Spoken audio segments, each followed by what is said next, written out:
بسم اللہ الرحمن الرحیم۔ ویسے تو میرا ٹاپک جو ہے وہ ایجوکیشن پہ میں نے اپنا چینل جب شروع کیا تو اس کا سارا میرا یہی مقصد تھا کہ میں موٹیویشنل ویڈیوز بنا کے جن لگاؤں گا۔ آج تھوڑا سا ہٹ کے ہے، لیکن یہ بھی اس کا ایجوکیشن سے بہت زیادہ تعلق ہے۔ اور میں اپنے ملک میں آیا ہوں، کچھ دن یہاں میں آگے پیچھے مجھے جانا پڑا اور ایجوکیشن کے حوالے سے اپنے بچوں کے اسکول میں جانا پڑا اور کچھ اور معاملات دیکھنے پڑے، تو اس میں کچھ مجھے ضروری لگا کہ میں اپنی جو سٹنگ گورنمنٹ ہے اس سے کچھ ریکویسٹ کروں، کچھ اپنے معاشرے سے ریکویسٹ کروں۔ تو میں اپنی گورنمنٹ سے، عمران خان صاحب سے یہ ریکویسٹ کرتا ہوں، میں کسی کا مخالف نہیں ہوں، نہ میں نواز شریف پہ تنقید کروں گا نہ میں عمران خان پہ، کیونکہ سیاستدانوں کو، حکمرانوں کو صحیح کرنے سے پہلے عوام کا ٹھیک ہونا ضروری ہے۔ میں اس نظریے پہ ہوں، چاہے جتنا بھی اچھا حکمران آ جائے، جب تک کہ عوام ٹھیک نہیں ہوگی اس وقت تک ہمارا ملک صحیح طور پہ نہیں چل سکے گا۔ یہ عظیم ملک جو اللہ نے 10 لاکھ قربانیاں جو لوگوں نے دی ہیں، اس کے بعد ہمیں یہ حاصل ہوا، اور کلمہ لا الہ الا اللہ محمد رسول اللہ کے نام پہ اللہ نے یہ ملک دیا ہے۔ اس کے لیے محنت درکار ہے۔ میری عمران خان سے یہ گزارش ہے کہ آپ چھوڑ دیں اب ان کو، آپ چھوڑ دیں نیب، آپ چھوڑ دیں تانا بازیاں، آپ اپنے وزیروں کو کہہ دیں کہ چھوڑ دیں ہر چیز، کہ نواز شریف نے یہ کیا، بینظیر نے یہ کیا۔ آپ فلاحی ریاستوں کا ذکر کرتے ہیں اکثر اپنی تقریروں میں، اور خاص طور پر یہ ناردرن یورپ جو ہے، اس کے جو اسکینڈینیوینس کنٹریز ہیں، ان سویڈن ہو گیا، ڈنمارک ہو گیا، ناروے ہو گیا، ان کا ذکر کرتے ہیں کہ یہ فلاحی ریاستیں ہیں۔ عمران خان صاحب، آپ سے گزارش ہے کہ فلاحی ریاست ہیومن انڈیکس جو اکنامکس کے طور پر اکنامکس میں جو ذکر آتا ہے، آپ بھی اکنامکس پڑھے ہوئے ہیں، ان میں 4 چیزیں ضروری ہیں۔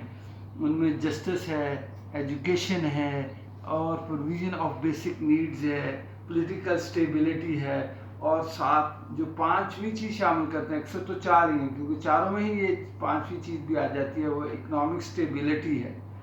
یہ بیسک نیڈز میں بھی آ جائے گی، ایجوکیشن کی پروویژن میں بھی آ جائے گی جسٹس۔ پہلی بات تو یہ ہے کہ اکثر ممالک میں گریڈ 12 تک ایجوکیشن فری ہے۔ ہمارے ہاں یونیورسٹیز میں اکثر فیسز کم ہوتی تھی، اب تو وہ بھی زیادہ ہو گئی، وہاں اوپر کی لیول پہ فیسز کم ہیں۔ ان کنٹریز میں ایجوکیشن 12 کلاس تک فری ہے، اس کے اوپر جو ہے وہ فری نہیں ہے۔ یونیورسٹیز ہیں وہ فیسیں لیتی ہیں، بچے قرضہ لے کے پڑھتے ہیں۔ تو میں سب سے پہلے تو جسٹس پہ بات کروں گا۔ مولانا طارق جمیل نے ایک دفعہ وکلاء کو بیان کرتے ہوئے کہا تھا کہ اسلام کا معنی ہے سلامتی ہے، اور سلامتی کا معنی انصاف بھی ہے۔ انصاف بہت اہم چیز ہے، کسی ملک کا جو مین پلر ہے کسی ملک کی ترقی میں۔ اب میرے اکثر دوست علماء کہتے ہیں سود کا نظام ختم کیا جائے، سود کا نظام، جب تک انصاف نہیں ہوگا، جب تک ہماری قوم سچ نہیں بولے گی، پورا نظام، یہ سود کا نظام، ہم سود کے بغیر نظام لائیں گے۔ میں خود ایک عالم کا بھتیجا ہوں، اسلامی ماحول میں پلا بڑا ہوں، لیکن اس صورتحال میں اگر آپ ڈائریکٹلی سود کے بغیر سودی نظام جو ہے لائیں گے، وہ فیل ہو جائے گا، اور لوگ پوری دنیا سے ہی لو جی، انہوں نے اسلام کو لانا چاہا، اسلام کے سودی نظام کو، بغیر سود کے جو نظام ہے وہ نظام فیل ہو گیا۔ کیوں گے لوگ اپنی آمدنی سے ہی نہیں بتاتے، ہمارا نظام نہیں صحیح۔ اس کے لیے سب سے پہلے ہمیں جسٹس ہے۔ عمران خان صاحب، آپ کے پاس 3 سال ہیں، مزید 3 سال ہیں، یہ -1 فارمولہ اللہ کرے نہ آئے، آپ اپنے ملک میں جسٹس قائم کریں، آپ پولیس کے نظام کو صحیح کریں، آپ عدالتی نظام کو صحیح کریں۔ یہ جو وکیل، اس کے لیے لا بنائیں، ججز کو بٹھائیں، اپنے وزراء کو بٹھائیں کہ ایسا قانون بنائیں کہ جو وکیل ہیں وہ ڈیلے نہ کر سکیں۔ ایک جو ہے نا، وہ ایک کیس کئی سالوں تک چلتا ہے۔ ایک اچھی ریاست میں تو 6 ماہ بعد اس کا کیس کا فیصلہ ہو جانا چاہیے۔ اس کے لیے ججز سب سے زیادہ اعتراض کرتے ہیں کہ تفتیش صحیح نہیں ہوتی، اس کی وجہ سے ہمارا کیس صحیح نہیں ہوتا۔ تو میں آپ کو آج ایک سجیشن دیتا ہوں، میں ایک ایسا آدمی نہیں ہوں جو صرف مسئلہ بتا کے چھوڑ دوں گا، میں اس کا حل بھی بتاؤں گا کہ جو وکلاء ہیں ان کو جو ہے تفتیشی افسر لگایا جائے تھانوں میں، ہر تھانے میں ایک وکیل جو پورا لا جانتا ہو، جو ہے جس نے LLB کیا ہوا ہو، اس کو آپ ہر وکیل کو، جہاں آپ لاکھوں کروڑوں روپے اربوں روپے اور جگہوں پہ خرچ کرتے ہیں، اس میں مزید خرچ کر لیں. ہر جو اپنا تفتیش کا معاملہ ہے وہ وکیل کے انڈر ہو، اور وہ وکیل کے انڈر باقی جو منشی، جو جسے ہم کہتے ہیں حوالدار وغیرہ کہتے ہیں، اور کانسٹیبل جو تفتیش کا عمل میں ہوتے ہیں، وہ اس کے انڈر کیے جائیں. اور ہر تھانے میں ایک وکیل کو سرکاری طور پر بھرتی کیا جائے، اس کو پوری پولیس کی ٹریننگ دی جائے اور وہ تفتیش ہو.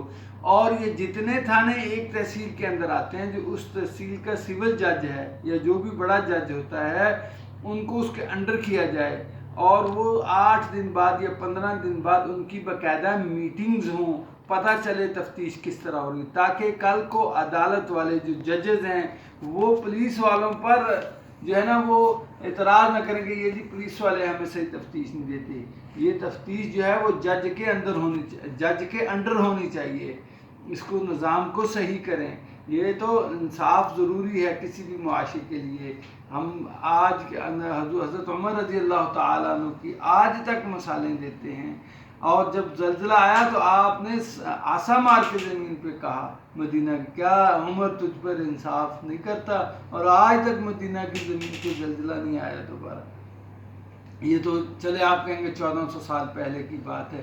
یہ جو ہے نا سیکنڈ ورلڈ وار، جب چرچل کو کہا گیا کہ جرمن تو بالکل قریب ہے کہ ہمیں شکست ہو جائے گی، اس نے کہا دیکھو میری عدالتوں میں انصاف ہو رہا ہے. یہ لب لباب ہے، اس کے صحیح الفاظ تو جو بھی ہوں. ہاں، تو اس نے کہا دیکھو میرے ملک میں انصاف ہو رہا ہے. جب انہوں نے ریسرچ کی، ایجنسیوں نے آ کے رپورٹ دی کہ ہاں آپ کے ملک میں انصاف ہو رہا ہے، تو اس نے کہا آپ جنگ ہم ہی جیتیں گے. اس کو کتنا بلیو تھا کہ جس ملک میں انصاف ہوتا ہے وہاں اللہ کی رحمتیں اترتی ہیں. یورپ ہم سے زیادہ ترقی یافتہ کیوں ہے؟ وہاں انہوں نے صرف کلمہ نہیں پڑھا لا الہ الا اللہ محمد رسول، وہاں انصاف ہوتا ہے. یہاں تو کیا انصاف ہو. میرے ساتھ ایک دفعہ لتویا کا ایک ساتھی جس نے 18 دن میرے ساتھ گزارے، اس نے کہا حافظ صاحب وہاں مسلمانوں کے پاس لوگ کام کرنا پسند نہیں کرتے، عیسائیوں کے ساتھ پسند کرتے ہیں، کیونکہ عیسائی جو دوسرے لوگ ہیں وہ صرف 8 گھنٹے کام لیتے ہیں. اور جو اسلام میں جو ہے جو اپنے ماتحتوں کے ساتھ سلوک کرنے کا کہا گیا ہے، اگر اس کی اصل شکل دیکھنی ہے تو آئیں آپ ہمارے کنٹریز میں آ کے دیکھیں. یہاں انصاف جب تک نہیں ہوگا، مزدور کو پوری مزدوری نہیں ملے گی، مزدور کو انصاف نہیں ملے گا. لہذا آپ سے گزارش ہے کہ آپ سٹیپس اٹھائیں.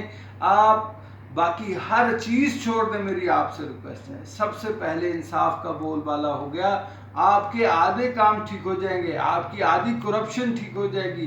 جب تک کہ آپ کا یہ نظام ٹھیک نہیں ہوگا، کرپشن ختم نہیں ہوگی. یو کانٹ کمپلیٹلی، آپ اس کو کبھی بھی اس کو ختم نہیں کر سکتے. ہاں، کرپشن کو، جب تک کہ آپ کا نظام جو ہے نا انصاف یہ صحیح نہیں ہوتا. دوسری بات مجھے بہت دکھ سے کہنا پڑ رہا ہے، ایجوکیشن پوری دنیا میں FA تک جو ترقی یافتہ ممالک ہیں، جن کا آپ مثالیں دیتے تھے کہ میں ان کے، پوری دنیا میں ایجوکیشن فری ہے، یہاں جو ہے نا وہ فری نہیں ہے. چلو یہ بھی بات ہوئی. میں جس سعودی عرب میں پڑھاتا ہوں وہاں گورنمنٹ کو اس سے کوئی سروکار نہیں ہے کہ وہ اسکول کتنی فیسز لیتا ہے. نہیں، انہوں نے SOPs بنائے ہوئے ہیں، انہوں نے رولز بنائے ہوئے ہیں کہ ہر اسکول میں ایک گراؤنڈ ہونا چاہیے، ہر اسکول کے ٹیچرز کی تنخواہ ایسی ہونی چاہیے، ان کو سوشل سیکورٹی ملنی چاہیے، ان کے علاج معالجے کے لیے ہمارے باقاعدہ کارڈ بنے ہوئے ہیں. یہاں پاکستان میں یہ ثانوی چیزیں ہیں. گراؤنڈ ہے اسکول میں، اس کے کمرے کیسے ہیں، یہ ثانوی چیزیں ہیں. سب سے پہلے جناب عمران خان صاحب اس وقت تقریباً 12 سے 20 لاکھ لوگ جو ہیں وہ پرائیویٹ اسکولوں میں پڑھا رہے ہیں. کیا ان کو علاج معالجے کی سہولت میسر ہے؟ کیونکہ اسی ایکٹ کے تحت اسکول بھی رجسٹر ہوتے ہیں، جن ایکٹ کے تحت کمپنیز رجسٹر ہوتی ہیں، اور کمپنیز کے لیے ضروری ہے کہ وہ اپنے جو ملازم ہیں ان کو سوشل سیکورٹی مہیا کریں، ان کو میڈیکل فیسیلیٹیز مہیا کریں، ان کو اولڈ ایج بینیفٹس میں جو ہے رجسٹر کروائیں، تاکہ جب وہ اپنے بڑھاپے میں جائیں تو ان کو فیسیں ملیں. میں آپ سے دعوے سے کہتا ہوں 1% بھی ٹیچرز، پرائیویٹ سکولز کے ٹیچرز کو میڈیکل فیسیلیٹیز نہیں ملتی، رجسٹر ہی نہیں ہے.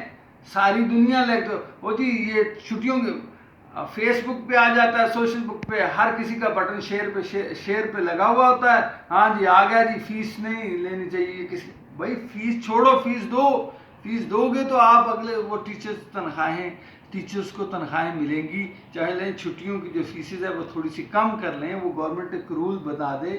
لیکن جو اصل بات اس کی طرف کوئی دیکھتا ہی نہیں ہے. 18,000 روپیہ اس ملک میں اس وقت ایک مزدور کی بنیادی تنخواہ ہے. میں کل 2-3 دن پہلے اپنے بچوں کے اسکول میں گیا. میں نے میرے ذہن میں ہوتا ہے کیونکہ میں اسی قبیلے سے تعلق رکھتا ہوں. میں ایک پرائیویٹ اسکول کالج میں پڑھاتا رہا ہوں، اور مجھے بہت دکھ ہوتا ہے اپنا پرائیویٹ اساتذہ کی طرف دیکھتے ہوئے.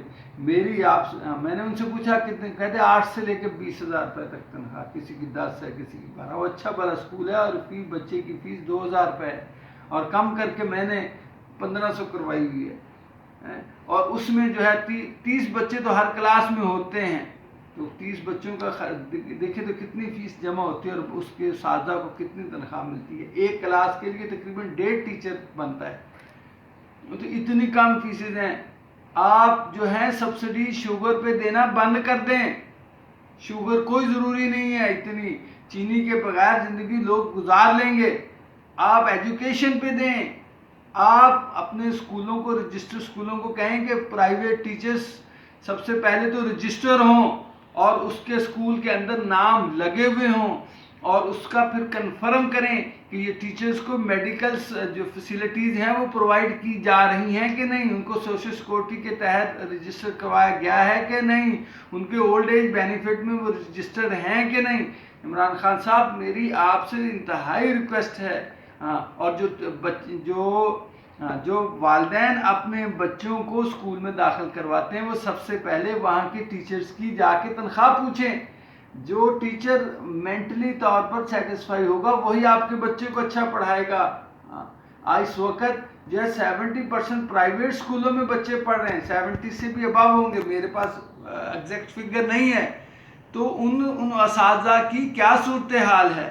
میں عمران خان صاحب آپ سے گزارش کرتا ہوں کہ جس اسکول کو کم از کم 2 سال ہو جائیں، کیونکہ پہلے جب پروبیشنری پیریڈ ہوتا ہے اس میں اسکول والے تنخواہیں زیادہ نہیں دے سکتے، ان کو انکم آئیں گی تو وہ دے گی.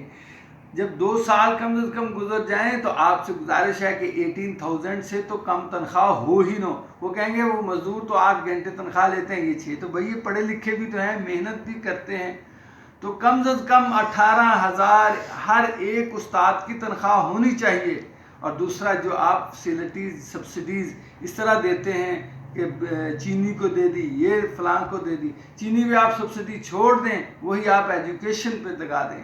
چینی اتنی بہت اہم نہیں ہے جتنی ایجوکیشن اہم ہے. چینی کے بغیر گزارا ہو سکتا ہے. ڈاکٹر تو پہلے کہہ رہے ہیں چینی کو کم استعمال کرو. اس پہ وہی سبسڈی لے کر ایجوکیشن پہ لگائی جائے. اور جو ٹیچر پرائیویٹ ٹیچر رجسٹرڈ ہیں اسکولوں کے، ہر اسکول میں ٹیچرز کو میری آپ سے ریکویسٹ ہے کہ جو ہے نا وظیفہ لگایا جائے. کم از کم 5,000 تو ہر ٹیچر کو، اچھے ٹیچر کو جو گریجویٹ ہے، جس نے بی ایڈ بھی کیا ہوا نہیں کیا ہوا تب بھی اس کو ریفریشر کورس کروا کے اس کو 5,000 روپے تنخواہ جو ہے گورنمنٹ سے آنی چاہیے وظیفہ. جو لوگ اس بات سے متفق ہیں، میری ریکویسٹ ہے، میری ہمبل ریکویسٹ ہے، وہ اس ویڈیو کو شیئر بھی کریں، اس کو لائک بھی کریں، اور اس کو جو ہے نا اس پہ اپنے کمنٹس بھی دیں.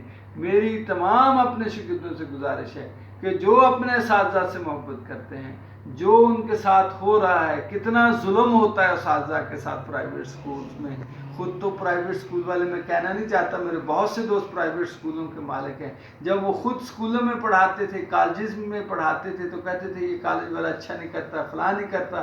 لیکن اب خود مالک بنے ہیں تو کوئی خیال نہیں رکھ رہے.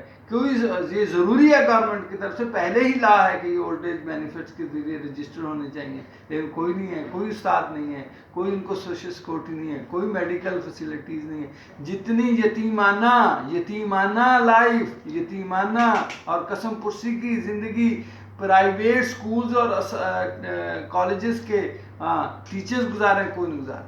سب سے پہلے آپ سے یہ آج کے 2 ٹاپک میرے تھے، جسٹس کا اور ایجوکیشن کا. انشاءاللہ کل یا کچھ دنوں بعد اس کا پارٹ 2 میں انشاءاللہ کروں گا. جو باقی چیزیں ہیں یہ 2 چیزیں بنیادی ہیں. میری اپنے شاگردوں سے اپنے دوستوں سے یہ اپیل ہے کہ اس کو زیادہ سے زیادہ شیئر کریں. اللہ آپ کا حامی و ناصر ہو.